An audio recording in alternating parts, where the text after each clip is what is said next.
Ladies and gentlemen, welcome to our program, Keeping the Lights On in America, looking ahead at power grid reliability. Please welcome Derek Morgan, Executive Vice President of the Heritage Foundation. Hi, I'm Derek Morgan. Welcome to the Heritage Foundation. I'm Executive Vice President here. Good morning to you all. Thank you all who are joining in person and remotely for today's program, Keeping the Lights On in America, looking ahead at power grid reliability. You know, there's a war on fossil fuels, and importantly, for some, niceties like affordability, reliability, and even the Constitution itself can't stand in the way. This is perhaps best epitomized by California proposing to outlaw the internal combustion engine, and then within a week having to send out a notice to their grid customers asking them to not charge their electric vehicles, and also to think twice about their AC and their lights and everything else in the afternoon when the solar panels are not nearly as efficient. And so their war has included regulations cracking down on traditional power plant emissions, the recent electric vehicle mandate, of course, from California and also from the EPA, where they want 2/3 of vehicles to be electric by 2032. We have the EPA's new Clean Power Plan 2.0 just released. Of course, that had to be done because 1.0 was struck down by the Supreme Court. Apparently, President Obama's pen is not mighty enough to undo the separation of powers. For that, I think we can be thankful. But all of these attacks on the grid, amount up to, like I said, a war on fossil fuels and perhaps even a death warrant for coal and natural gas power plants, particularly in the long term. And you have to wonder where all of our energy is going to come from, since that's a majority of our grid supply. Rather than building energy independence here at home, the left is really attempting to build an electric bandwagon of reliance on natural resources made by our adversaries, chiefly China. We can't afford to put all of our eggs in that basket. So, to discuss these issues in a fireside chat, we have two experts that also possess common sense. It's a rare combination in today's Washington. Travis Fisher is a senior research fellow and former advisor and economist at both FERC for nearly a decade, I believe, or maybe just over a decade, and then also at the Department of Energy. He's also a former president and CEO at the Electric Consumers Resource Council, which represents large users of electricity. And of course, the customer is a very important person, and when we talk about grid reliability. James Danly, our distinguished guest, is current commissioner and former chairman at the Federal Energy Regulatory Commission, or FERC. Prior to joining the commission, he practiced law in D.C., and he clerked for Judge Danny Boggs of the Sixth Circuit, excellent judge, and held multiple positions at a couple of different think tanks here in Washington. Most notably, he served 2 tours in Iraq during his time with the U.S. Army. Thank you for your service. And now I'm going to turn this over to my colleague Travis, who will be moderating a fireside chat. Please welcome Travis and Commissioner Danly.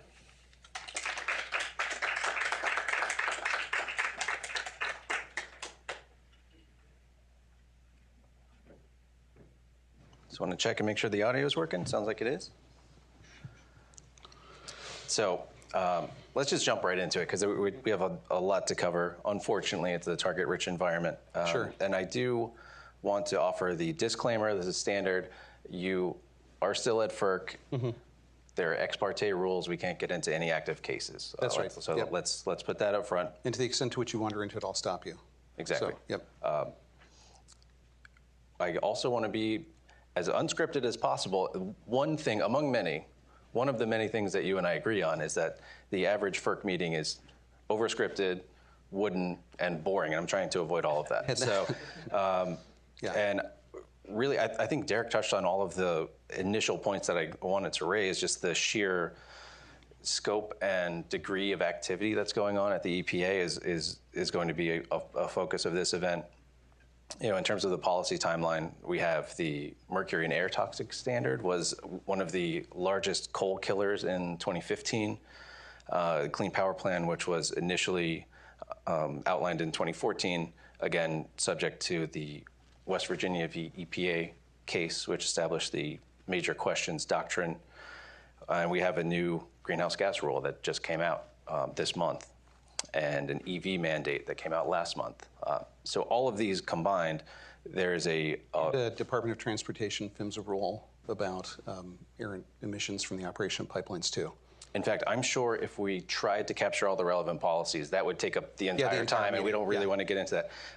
I should note that Judge Boggs is here with us in person. Thank you for joining.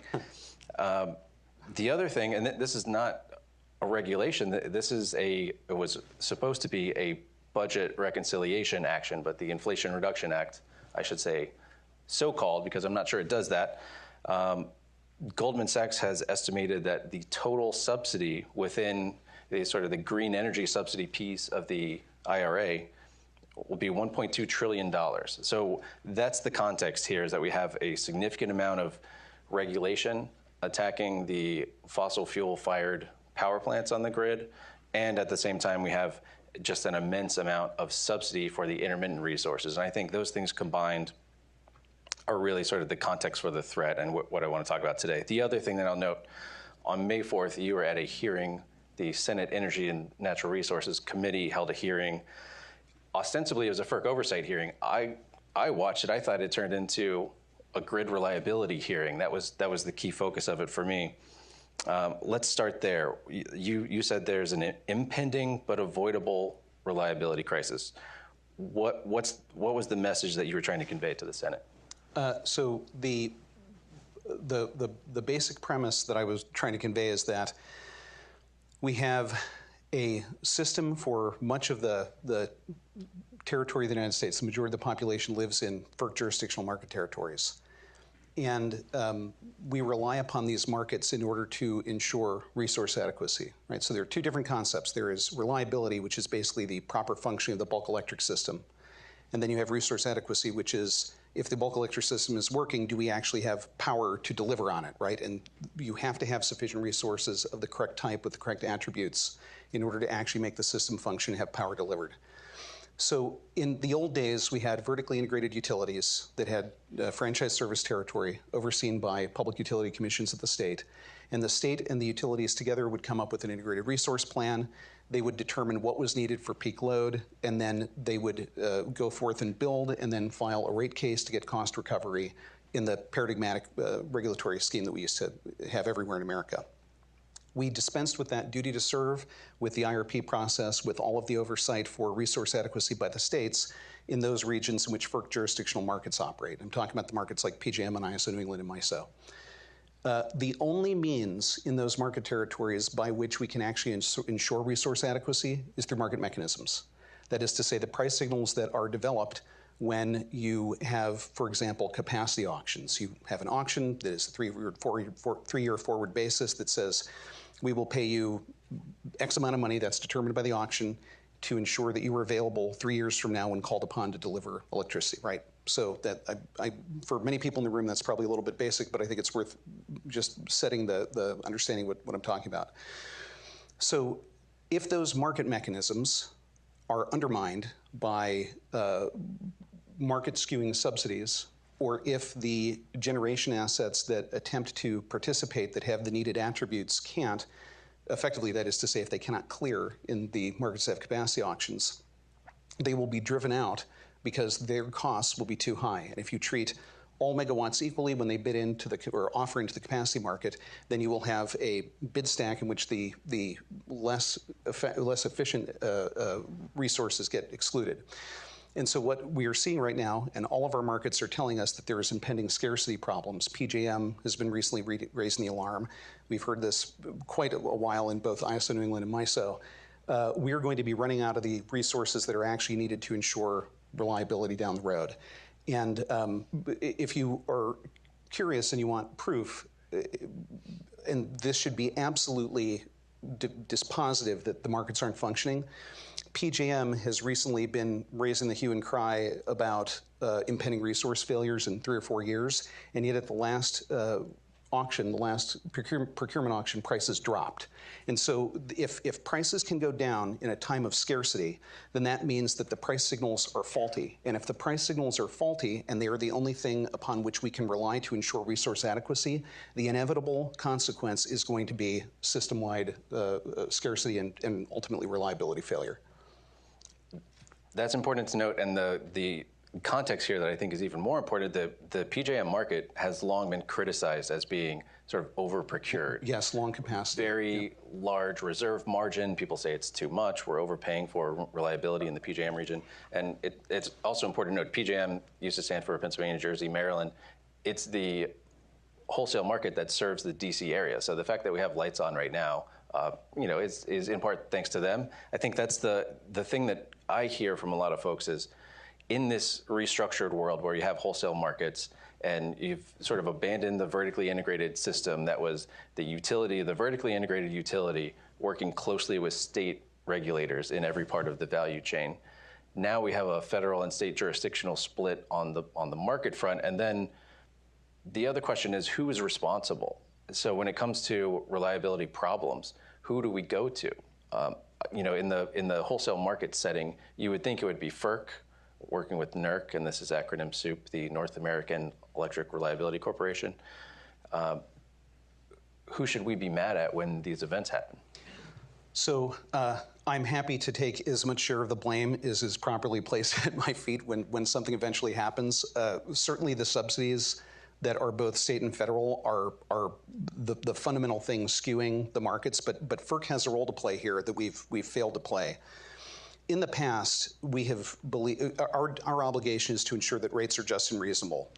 And in the past, starting with a case ages ago called Tejas, we determined that the only way we could make market-based rates just and reasonable is if we stopped the exercise of market power. And one form of market power is buyer-side market power, in which you have people effectively being able to bid in below their costs because of subsidies. We had a thing called the minimum offer price rule in several of our markets. That has been abandoned, and I posit that without admittedly, this is an administratively arrived at process, but without some mechanism of establishing guardrails to protect the price formation within the markets from the effect of the subsidies, that is forcing generators at a minimum to bid in the costs that they actually have to pay. In the absence of a mechanism like that, not only are we going to have reliability crises down the road, but we have unlawful rates because the rates cannot be just and reasonable based upon case law that's been around for decades now. You ask who you should be mad at, so you should be mad at FERC for having failed to insulate the markets, which are jurisdictional to us. There have been many arguments made that you are violating the principles of cooperative federalism on which the Federal Power Act is based by ensuring the integrity of the markets. That's not true at all. The states are, under the Federal Power Act, perfectly entitled to choose the generation portfolio within their borders, and I would never argue otherwise. However they play in their sandbox, we can play in ours. And it is our job to ensure that our rates are just and reasonable, and to the extent to which we are acting as midwife to not just and reasonable rates by allowing subsidies, state or federal, we're really causing problems for the markets that we are obligated to ensure deliver these rates. That's absolutely right. And so one enjoyable part about working at a think tank, I get to talk about the plausible first best alternative. I think the MOPR is basically a second best. It's sort of the FERC reaction to state policy. I think the first best is still, you remove the state level mandates, you remove the federal subsidies in the absence of all of that. Because I've been pushing for that for years. Turns out states don't listen. So they're going to keep doing the RPS policies and things like that. So that's one of the sort of second best options is at the very least you can protect the resource adequacy piece of the market from the state subsidies.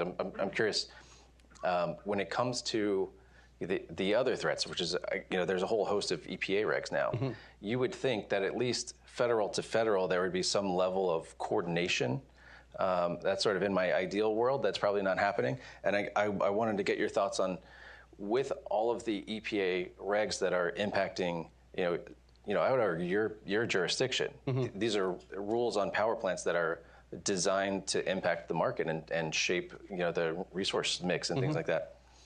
To what degree are you able to be involved? Is EPA coming to you and asking for your opinion on these things? Because ultimately, if FERC is responsible for sort of the bad outcomes, you'd like to be involved in the process, right? It probably wouldn't hurt. So you're right, this does influence our jurisdiction. It's kind of difficult sometimes with FERC to know exactly what the ambit of our jurisdiction is, because apparently we keep getting told that there are elephants hiding in every mouse hole and that any practice affecting rates can be immediately subject to the whim of a majority of commissioners. So yes, it absolutely affects our jurisdiction. One problem is that when you go to FERC as an institution, you have to understand that the commission is an independent agency made up of 5 commissioners led by a chairman who's elevated to that position by the president, and the staff of FERC reports to the chairman, not the commissioners. We each have small offices to advise and help us. But often when people go to FERC for technical assistance, this is true with congressional inquiries and the like, or there's agency-to-agency coordination, that is the staff of FERC that does that. The commissioners are never asked their thoughts. It's been that way as long as I've seen the operation of the agency. So certainly nobody has asked me what I thought about it. This is not uncommon for it to operate like this, which is why if an agency actually wants to get the full view of the commission on a subject, it's worth asking every commissioner and sending correspondence CC'd to all of us if they want to hear it. And the same thing goes for congressional inquiries. If they want to hear what actually every commissioner thinks, they need to ask us all. Exactly. If they wanted to hear a diverse set of viewpoints, they would. Yeah, or for that matter, even get a sense sure. of how people are going to vote when tariff filings come in front of us. So all of that said, one thing that you are afforded is a voice at the open meetings. So one theme that I've picked up on, you may be the only one saying this out loud, and I appreciate it, is this idea that there's a scapegoating of global warming in terms of, again, who do we get mad at? It seems like a lot of the narrative is turning towards, well, these extreme events, oh, you got to blame extreme weather because the globe has warmed 1 degree Celsius since pre-industrial times. I don't see that as a plausible driver of reliability issues in the U.S. I wonder if you can touch on sort of that approach. What are you seeing in that vein? And, to what extent can we push back on that idea that, hey, this is just the way things are now, and it's because of the weather. It's not because of our policies that are taking, the coal and gas units offline. So I've actually never directly engaged in that subject before at a hearing or the open meeting. What I've said before is that the idea that that eccentricities, even conceding every premise here, that eccentricities that are short-lived for the actual temperature, I'm not talking about more broad phenomena, but for actual moments within the system's operation are something that we can't plan for, or that we are unable to actually meet, is ridiculous because we have as much capacity as we want to build, right? There is no credible scenario in the world as it is today where we could be met with a set of temperature or weather patterns that are more extreme than the weather that you get in Saudi Arabia or in Mount Erebus in Antarctica, and both of those places are able to keep the lights on. So my point is merely that even conceding the premise, that is not a reason to alter the fundamentals of what the obligations are of the utility system. I'm not talking about FERC jurisdiction solely here. I'm saying the states too, which is to ensure just and reasonable rates to the consumer, and in the process make sure that the power is reliable. That's the obligation that we and the state PUCs have. Which gets to it gets back to the point that you refer to it as an avoidable crisis. Yes. I see the same thing, and in fact, NERC, I think, agrees with that too. It's a question of the pace of change. Even if you want to see a transition, even if you want to see a forced transition, it is a policy choice that you can choose to speed up or slow down. I'm curious, do you think EPA is hearing enough from NERC and others about pace of change and things like that? Because it seems to me that it's all gas and no brakes, and I don't know about that. I don't mean that in the gas plant sense, but they're just going for it. So I don't know. I'm not sure exactly how much EPA has asked NERC about anything. That's out of my bailiwick. Certainly, NERC is not an institution that takes strong positions on these larger policy issues, but they have. Jim Robb, the president, has repeatedly said you have to tap the brakes here because we're getting to the point where the penetration of intermittence is going to start causing genuine problems for the stability of the bulk electric system. And part of the problem here, going back to the question of who to blame, if you'll let me just return to that for a second, we had not an open meeting, but a hearing up in Burlington to discuss the perennial issue of potential shortfalls in ISO New England. And New England is a particularly constrained area. It has very little access to gas, which is the backstop generation asset up there, and they have a lot of difficulties meeting their resource requirements. And so this has been a perennial problem. They rely upon LNG imports, and so we had a special hearing in order to talk to various components of government and stakeholders and utilities. to figure out what it is that we could do within FERC's jurisdiction to fix their looming resource adequacy problems. And so I put it straight to the head of the ISO, should we 206 you, that is to say, Section 206 of the FPA allows us to file a complaint. Either somebody can file it or we can do it on our own motion to declare a rate unjust and unreasonable and fix a replacement rate. Should we file a complaint against you in order to remove your resource adequacy obligations, to then remove it from the market and put it in the hands of the states? And we had a colloquy about the subject and what the consequences would be, and that was all well and good. And then in a subsequent panel, I put the same question to a bunch of the state executive branch officers who were attending and providing testimony. And the answer was universally no, don't do it. Right? That has to be something that the market does. And so not only is the who is responsible kind of a Kafkaesque problem of people pointing in different directions, but it seems that to the extent possible, the FERC as an institution wants to put the resource adequacy issue not squarely in the territory of our failure to have just and reasonable tariffs. And so that's our attempt to shy away from it. The states want it to be in the hands of the market, and the market is subject to all of the policies that are being enacted by the states and federal government. And so between and I mentioned before, implicitly the consequences of the very aggressive environmental costs, when you have extremely aggressive regulation that drives the cost up for fuel-dependent resources, that is, let's say gas and coal, they're unable to participate in the markets that have capacity markets. And even in those areas that don't, it can become so expensive that it is no longer a winning proposition. And because we live in America and we rely upon private enterprise to deliver our essential services, right? This is not a European state-owned utility system. This is private enterprise competing for customers, and admittedly in a regulatory construct. They will go out of business at rates that are unexpected. And in fact, MISO, which is the mid-continent system operator, they have said that one of the reasons why they're having capacity shortfalls is because of premature, unexpected retirements. I don't know, I expected the retirements. I don't know why they didn't, but this is one of the reasons why they're unable to assure going forward that they're going to have what they need. Which is a crowding out problem, and I think so. I've heard some folks say it's not a problem of addition of intermittent resources. It's a problem of subtraction of firm resources, and that's not really how markets work. So I have a little bit of a thread to pull on there.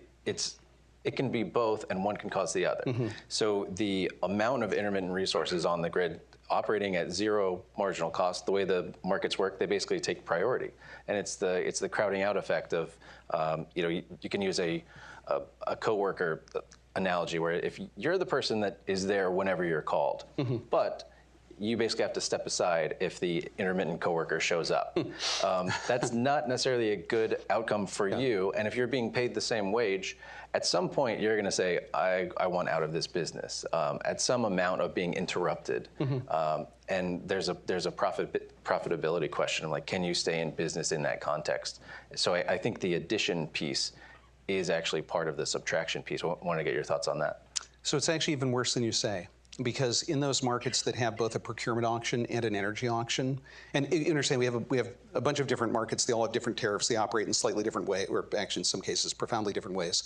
But in a system in which you have a procurement auction, a capacity auction first, where you make sure that you get all of the resources needed to meet peak demand, and then those payments are made, in part that's to incentivize the attraction of new needed resources and the retention of existing needed resources.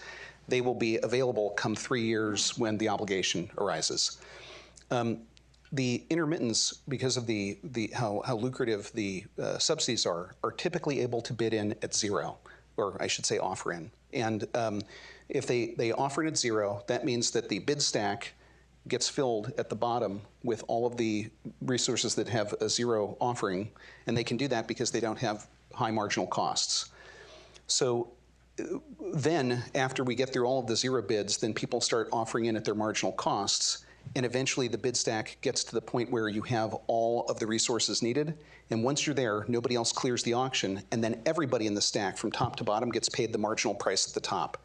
So even though the offers in from the intermittents, given the fact that they have these subsidies, is at zero, they effectively get the payment for the marginal cost unit that has all of the operations and ongoing expenses for fuel and the like. The result of that is that absent a capacity market payment, many of the more traditional resources are simply unable to remain solvent. You then go to the actual energy market, which is the real-time market where you are selling electricity, right? The capacity market is not the market for electricity. You get paid separately for electricity. When it comes time to deliver, the markets are there. And this is one of the great promises of the markets, right? They optimize for the dispatch of the least cost option. That is, and as a free marketeer myself, I love the experiment that we undertook here. But so you have a windfall for the zero offering resources in the capacity market, and then when it comes time for the energy market, every resource operates along its technical constraints, and for large baseload generators, it takes half a day to get them up to the heat necessary to actually produce steam for the turbines to be dispatchable. If they are not called in the beginning, then there is a long period of time where they're not going to be called again, because you have continuous either let's say gas plants that are dispatchable quickly, or you have intermittents that are available. And then when the time comes when the intermittents drop off, which they do, this is an actuarial point, eventually they're going to not be available, then you have to back it up with quick reacting dispatchable fossil fuel resources typically. And in the case of the ones that are technically constrained, like coal plants, for example, they can't be there because there's such a long lead time. And so they lose revenue both from the capacity market and effectively in the energy market because of the way it's dispatched. Yeah, that's exactly right. So in the intro from Derek, we heard about the California model, which is a very interesting approach where it's basically maximalist on solar output during the day, and then as you said, there have to be plenty of gas plants available to then make up for the solar as it comes off this system. And sort of the shape of that map over time looks kind of like a duck, and they call it the duck curve. And I always appreciate, I can't have an event like this and not bring up the duck curve. To reinforce that point, ISO New England said not long ago that if New England states were to fully implement all of the laws currently on the books, this was current as of 9 months ago, I forget exactly when it was, then even though the total amount of gas generation, which as I said before is the primary backup in New England, nearly the only backup, the total amount of gas per year burned for electricity would drop, but the total amount of gas transmission capacity in the pipeline system would have to be increased by a significant amount. And why is that?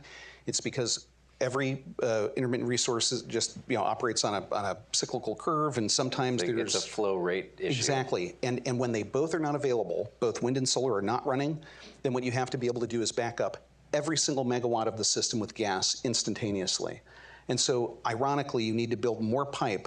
Maybe not ironically, counterintuitively, you have to build more pipe in order to actually effectively back that up, because no matter what people's policy preferences are, there's a basic engineering reality, which is that in the state of technology today, you cannot run a reliable and properly operating bulk electric system solely with inverter-based resources, which is wind and solar. You just can't do it. We don't have batteries that have sufficient backup time.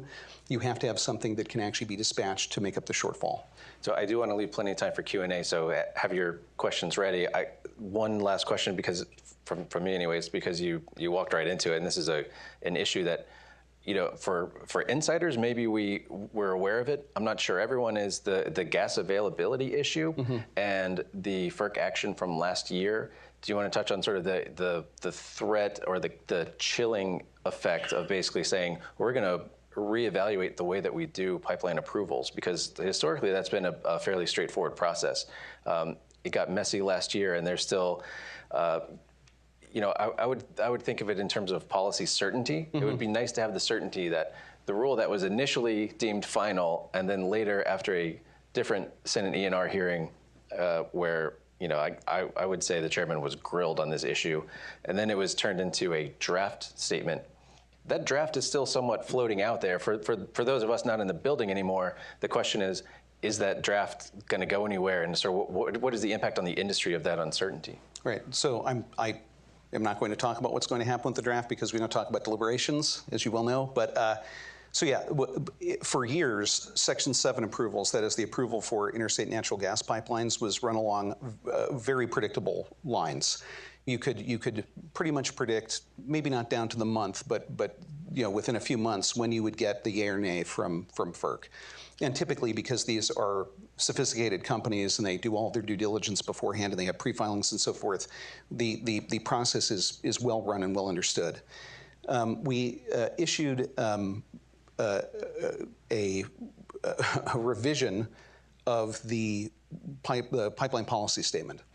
And in that policy statement, the process was going to be changed in order to encourage voluntary mitigation by the pipelines for all of the effects of the CO2 being burned, or CO2 produced by downstream emission. Now, I have a couple problems with that. One of them is that it's not within our jurisdiction. It's specifically outside of it, in fact. Second, the downstream emissions are not reasonably foreseeable according to the NEPA analysis, which would have been the basis for making these findings. Third, the Commission not only doesn't give any guidelines for how, in this policy statement, for how to do mitigation or to what extent or by what mechanism, it further threatened the pipeline industry by saying, and if we don't like it, we can impose it if we want to, which the risk premium that anybody with a spreadsheet has to add to any proposed project to figure out what that mitigation could be, because there's simply no limit to it, is stultifying. So much so, in fact, that when you add to it the other change that was made, which is that staff began doing environmental impact statements for every project that had even the most incremental quantity of gas burned, that internal decision to go to EIS has increased the review period dramatically. Environmental impact statements are NEPA documents that are much longer than the alternative EAs, and so they take much longer. So that increase in the process, plus the uncertainty, the sword of Damocles hanging over the pipeline industry, meant that last year had the least additional marginal quantity of natural gas capacity added to the interstate natural gas system since 1995. I forget the year exactly, but it's in the 90s. And so the chilling effect has been profound, and this is at a time where the demand for natural gas is growing continuously, because with the greater penetration of intermittents, you need more natural gas, as I explained in the case of ICE New England. That's an extreme case, but it's true everywhere. And natural gas is still a cheap and economically viable means of producing electricity, which, to harp on it one more time, the job of utility regulators is to make just and reasonable rates, and you want to seek the lowest cost possible alternative that actually meets the system stability requirements. And if I can beat up on EPA just a little bit more, one of the more straightforward and actually technologically feasible compliance mechanisms for their new greenhouse gas rule is to simply close an existing coal plant. But what do you need in order to sustain grid reliability if coal plants are closing? It's more gas. So the interplay between all these things is hugely important. I do want to go ahead and go to audience questions. Does anybody have any questions ready to go?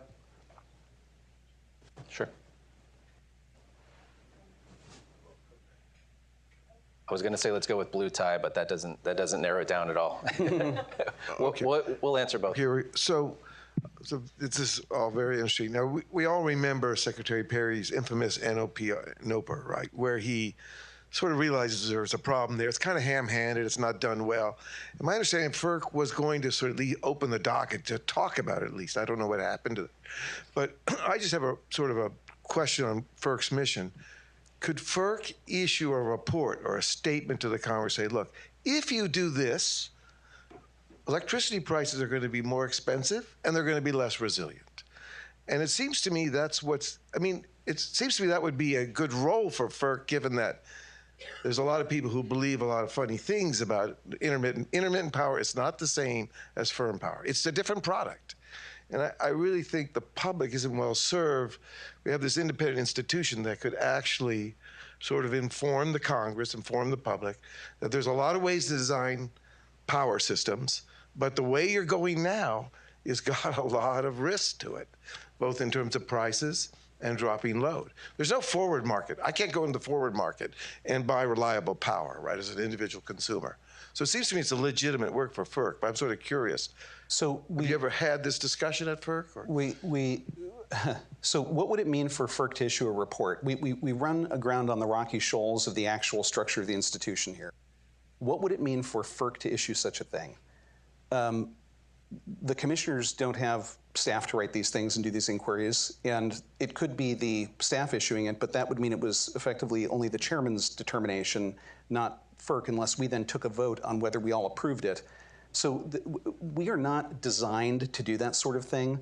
We are a deliberative body that reviews and rules upon certificates for pipelines, authorizations for LNG terminals, NERC reliability standards, and tariff filings. That's essentially what we do. I would be perfectly happy to have the FERC staff work on that, but it's ultimately not my decision. I'm not the chairman. And absent a directive from, let's say, Congress in a statute saying FERC shall, I'm not, and even then it would still be the staff doing it under the direction of the chairman. So FERC as an independent body would be unlikely to do it. So, does that answer the question why it hasn't happened yet? This is really the kind of thing the Department of Energy would do, right?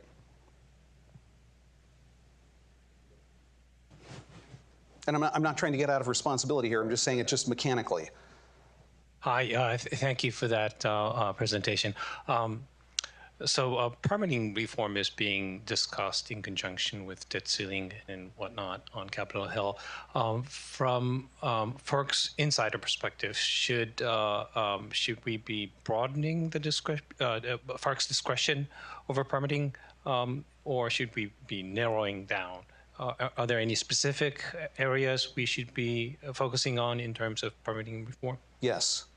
So first of all, you cannot encounter any jurisdiction offered to me that I want.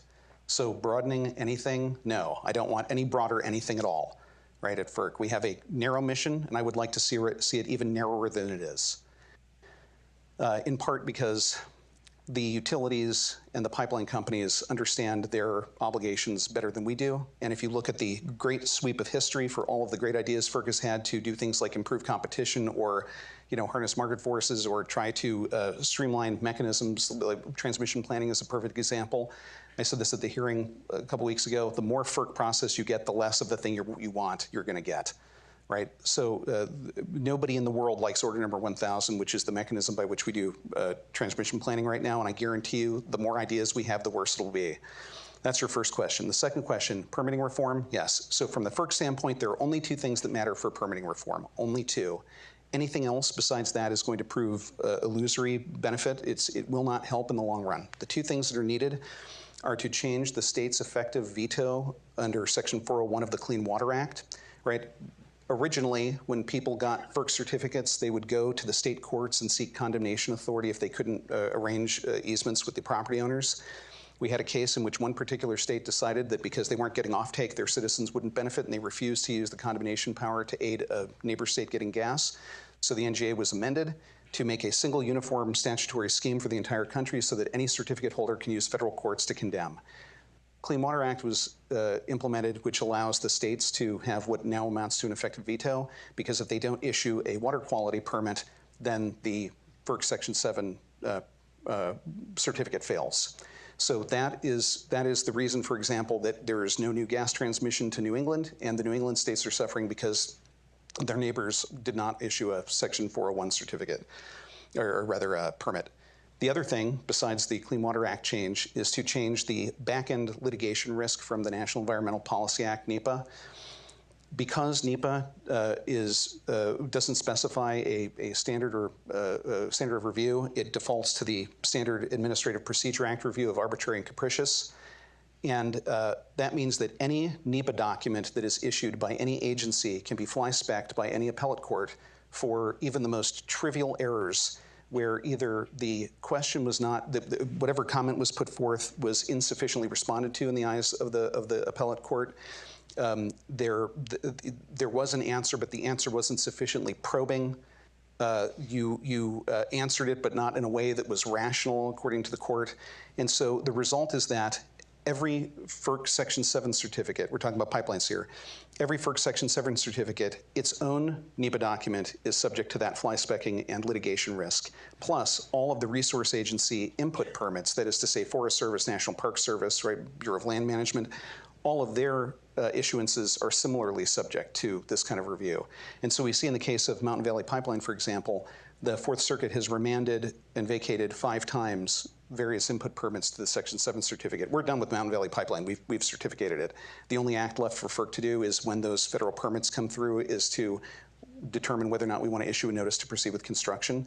And yet, despite the fact that the Commission, which has sole authority over making determinations about the public interest for pipeline infrastructure, has declared that it is needed for the public convenience and necessity, it nevertheless is held up because of this back-end litigation risk. I spoke earlier about the risk premiums you have to add because of the uncertainty of the draft policy statements, which still hang like the sort of Damocles over the industry. They're drafts now, but that doesn't mean they can't be finalized. Think of the risk premium that you would have to add to any proposed Section 7 project, given the fact that every square inch of federal land that you cross requires some sort of permit from a resource agency, and you have the back-end litigation risk for the issuance from FERC itself. This is stultifying, and it makes it almost impossible to build new natural gas. Those are the two things. And by the way, one last point here.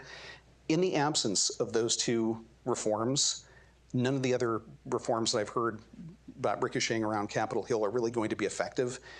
Setting deadlines without a private right of action won't work. And even if you could go to a court for a petition for writ of mandamus to force the court to issue, or the agency to issue something, what you'll get is an order that's not ready for review, and it will be vacated and remanded. So you don't want to force the agency to issue anything. Other provisions that amount to, here's the priorities, bureaucrats work harder, that's not going to help either. Those are the two reforms needed, and you have a real moral risk that attends passing something that is ineffective, because then how much longer will it be before Congress builds up the will to change permitting? One of the ironies here is that because all of those daggers that have been used for Section 7 attacks in litigation over the last 10 years or so have been sharpened to razor sharpness, that then can be applied in every case that a transmission line that's proposed goes through federal lands. And I guarantee you that it is not going to be easy to cite transmission despite what people want to see happen, because there is so much case law that allows for withering litigation on the NEPA documents. So. Yeah, and I'll just add the fly specking that he's talking about is really it's hard to express how much of it there is. They're really well-funded and well-organized environmental NGOs doing this work for a living. And they have very good lawyers. Very good lawyers, very well paid, all of them, I'm sure. The thing that is very interesting about this to see how this plays out. The case law that they've established, of course, is because they don't want us to use gas, just period. They don't want anybody to use it. It's the keep it in the ground movement. Using that against the transmission lines that they now want to build, that's going to be very fascinating to watch. Do we have any more in-person questions? Oh, sure. Let's go with Nancy. Oh, that's not Nancy, but no, it's fine. It's fine. Sean, then Nancy. Okay. So, relative to FERC's responsibility or mission to, I think I saw it on their webpage once, to provide a reliable or support a reliable, resilient, affordable, safe electricity to end users. Is there a way to move forward focusing on the output of the grid? Seems like there's a lot of attention on the input, all the generation, all of that. But essentially, to the gentleman's point over here, I mean, it's a machine. It's an engineering product to produce that electricity. You have to satisfy all the engineering requirements. The electrons don't care about elections. They just go with the flow. I mean, obviously, I'm from an engineering perspective.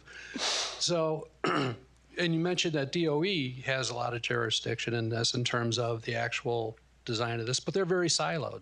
I mean, do you have any perspectives on how to break down those silos and get a focus on an integrated solution for electricity coming out of the grid that would recognize if you cut down one source of firm dispatchable generation, you're going to have to come up with another one, or stop discussing capacity, or we're going to have energy shortages. So implicit in your question is that somebody in the federal government can or should do something about this. And my argument back to you would be, the more federal government anything, the worse it ends up being. Yes, somebody can come up with a plan for outputs and inputs and throughputs and everything, and they're called the states. Well, if I could Yeah, please. Yeah.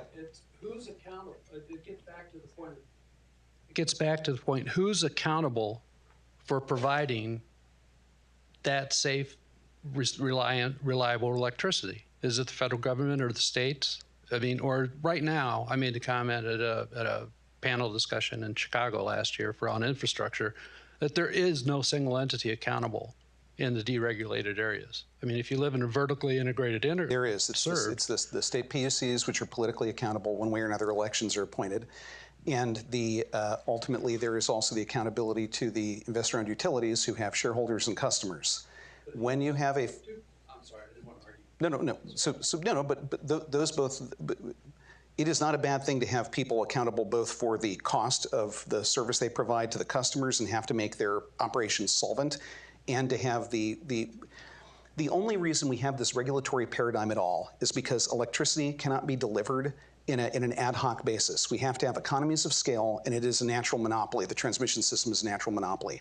So we have created franchise service territories, and this has been the utility regulation paradigm well before FERC was ever established from the very beginning, in which you grant franchise service territories in which you have to balance two sets of property interests, right? Those of the captive ratepayer to stop the franchisee from extracting monopolist rents from them, and then those of the private individual capital owner, the company, that deploys its capital and must be able to get a return of, that is the takings clause, and on, that is HOPE, the Supreme Court case that says you have to get a reasonable return on your investment, and you have to strike a balance between those two, and that is the essence of what the just and reasonable rate requirement is. That is simply a rate requirement. There is a completely separate process in the states for the integrated resource plans, and in the vertically integrated states, there is a party responsible, and it's the state ultimately. They have the police powers, they have all residual authority and responsibility. FERC is a very small agency that has a narrow ultimate mission from when it was created, which is to ensure that the states do not commit depredations on their neighbors when it comes to electricity, because this is a matter of national concern affected with the public interest. So who should be in charge? Well, it certainly shouldn't be us, because we are not competent to be the national bulk electric system planners. Right? We have never done it. It's not our job. It would be stunning if we were, because every service territory is subject to different topology, demography, topography, completely different. And on top of that, even if we were to do it, I would be rather concerned that there would be an inability to have the information necessary in the mechanisms that are available to us for the hearings that we hold to actually make rational decisions. Okay. The DOE also is not in charge of determining how the systems are run. Ultimately, this comes down to the utilities themselves, and if the utilities procure things through a normal vertically integrated system, they have one set of mechanisms, and if they get it through a market, that's another one. Yes, there is a problem, but nobody but the states ultimately have the power to solve it, and I would argue only the states should. So I do want to put maybe a finer point on this, because sure. I have seen the same thing, and I'm somewhat, I would say, frustrated in and you did exactly what every federal regulator does, which says point to the states. But if you ask the states, especially on issues of cost, they'll say, well, there's a lot that happens at the federal level that's sort of beyond our jurisdiction too. So you end up with state and federal folks pointing at each other and saying, well, that's not really, I'm not the problem here, it's the other guy. But I do. So the question is, because I've just been tarred with sounding like every other federal official, I will rebut that. And I will say, how many times do you hear a federal official say, it's their problem, oh, and by the way, divest me of all of my jurisdiction in the process, right? Because what I am saying is, we have engaged in experiments in market design that have ultimately created a mechanism for utility delivery that is inapposite to the statutory powers and responsibilities that we have as an institution. And what we could do, and it worked just fine for a long time, is basically return to a process in which FERC scrutinizes the interstate wholesale rates of electricity, provides a review of and an acceptance or rejection of tariffs for that, and otherwise remains a neutral arbiter. That would work, and then I would say it is the state's problem, and guess what agrees with me? The Federal Power Act, right? Because it puts in the states all powers other than determining what the rates for transmission and electric service are, or and electric power. I didn't mean to slander you with the charge that you sound like no, but I'm federal official. A lot of that is very refreshing and not at all what I would hear from the typical folks. Okay, so I'll narrow the question a little bit more. When it comes to, so here's one example. Order number 2000, which is basically the order that established all the regional transmission organizations that said, this is a thing that FERC is going to do. We're going to get behind this idea of wholesale organized markets. The text of order number 2000 said the goal of this policy is reliability at least cost. Now, that was 1999. As far as I know, FERC has never followed up to say, this is what we expected to happen in this order that we issued in 1999, and it's been more than 20 years. Let's see how we did or how we might be able to improve, which I think gets back to the question about, are we studying, are we doing anything to learn? There is a policy shop within FERC. Yeah. What capability do we have to basically judge our own actions and do sort of an after-the-fact test of how it worked? I would love if FERC as an institution would look inward for a moment on this. Yes, it is true that market forces have done a pretty good job in some regions of driving the cost of power down. Right. The regions that have organized markets have seen the cost of transmission go up and up and up and up. And the all-in bill to the consumer appears to me, at any rate, to look flat or higher than it used to be, all things being equal. I mean, I don't have definitive proof of that. I'm just saying that's the way it feels as a regulator responsible for these markets. And I think the promises of least cost are at best equivocal, and I am certain that the promises of reliability are not there. And one may accuse me of being alarmist about raising the alarm about this impending reliability crisis. I find this incredible process happen in which we skate through something like this last winter with no major catastrophes. I'm not saying we didn't have rotating outages, we did. But, and then people basically say afterwards, look, everything worked. It was great. Well, that's like, proving that you're a soothsayer because you accurately make one prediction. Well, that's not true. This is an actuarial issue. I used that word earlier. Over a long enough timeline, something bad will happen with these policies in place. And so if we could actually look into it, I'm at the point where I've repeatedly said we need to immediately 206, that is to say, again, file a complaint under Section 206 against every one of our markets, and at a minimum, demand that they show cause for why it is that the rates are not unjust, unreasonable, based upon what we have seen happen in those markets. And certainly when you have the head of a market admit on the record in a public hearing that that market can no longer ensure resource adequacy through market mechanisms, it is absolutely stupefying to hear something like that, because it basically means that all of the money paid for the capacity payments by every consumer was for an illusory benefit. And so, yes, I would love to see that. And that, by the way, is a study I would like to see FERC do, and FERC would be competent to do that one. All right, well, you have just said 206 the markets, and I'm not sure we heard from Nancy. I want to give Nancy an opportunity to ask a question, especially after this 206 the markets comment. And then we're almost out of time. I do want to turn to one question from the online audience. And then you don't want to react to 206ing the markets? Okay. Okay, got one online question here. Says, I'm not an expert in this area, but I share your concerns and would like to be more involved. What's an example of something I can do to help? Not knowing anything about this lady or gentleman's background, I mean, if you happen to be an appellate lawyer, I guess there's one set of things you can do. If you're just a consumer of electricity, I don't know. I guess start watching the fun repartee that is the FERC open meeting, right? And read our dockets, I suppose, and file comments if you feel moved to. I mean, FERC reads all of the comments and all of the tariff proceedings, and having a sense of who your utility is and who your wholesale provider is might not be a bad idea if you're actually interested in the subject. You can also go to the NERC website and figure out, learn what it is that NERC is doing for their reliability standards. But I'll say, if you think that FERC is slow and methodical, you ain't seen nothing until you've seen a NERC standard setting process. No criticism there. I'm just saying it takes a long time to come up with one. So, and an interesting point here, the Administrative Procedure Act requires that FERC address all substantive comments that it receives. So it's not just a question of, is my comment going to be even read or reviewed? It has to be, or it will be reversed, assuming somebody appeals. Yeah. Mm-hmm. So that's how you can help. Assuming we have no more in-person audience questions, we don't. Just want to thank you, sir, for joining us, and thank the audience for joining us as well. And we'll sign off there. Thanks so much. Thank you.